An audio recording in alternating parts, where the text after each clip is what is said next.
మంచిదే కదా. తెచ్చి శ్రీరాములకు పట్టాభిషేకం అయితే నీకేం మంచి జరుగును? శ్రీరాములకు పట్టాభిషేకం అయితే కౌశల్యాదేవి రాజమాత ఆగును, నేను ఆమెకు దాచిదాన్ని అవును. ఆ తర్వాత నీ బతికేమవునో తెలుసుకును.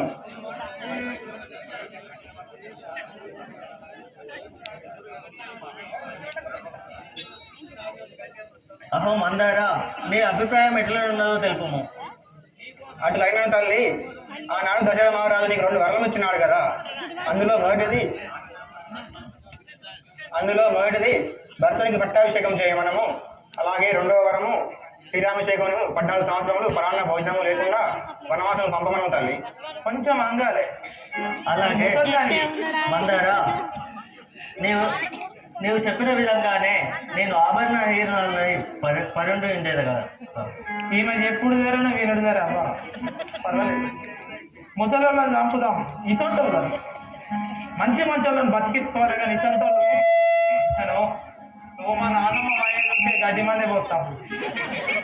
నిజమే.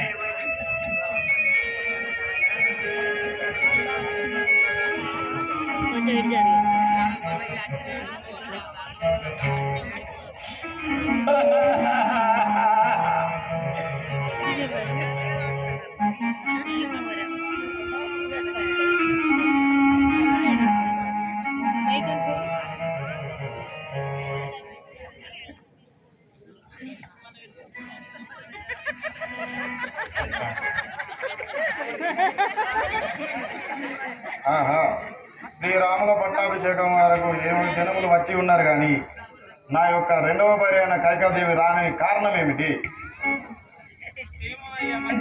వచ్చేదే కాక మంచిగా లేదు కావచ్చు. అరే సేవక, అయ్యా మహారాజా, అటులోనే పోయి వద్దాం రమ్ము. ఇక లోపలి దాకా నేనెందుకు కానీ తర్వాత కాడు ఉంటా. లోపలికి ఎక్కడ చేసి ఓకే చేసుకొని రా. అటులోనే వచ్చేదా 4 గోడల మధ్య ఎన్నో ఉంటాయి. కానీ ఇది ఎప్పుడు అవసరం మనం ముగ్గుడిని మెయింటైన్ చేస్తాను.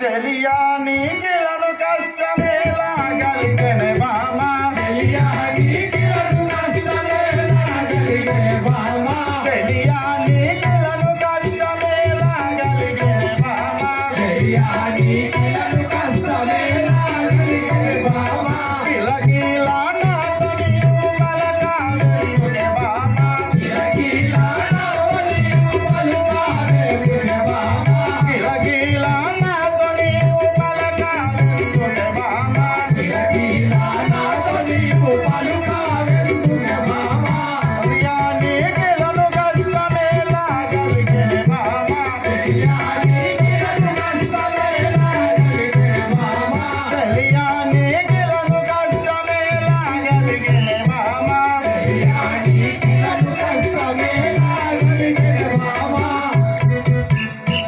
ఓ సతీమణి, నువ్వు నమ్ముతూ ఉన్నదానే కానీ ఇట్లా కూర్చోడానికి కారణం ఏమిటి?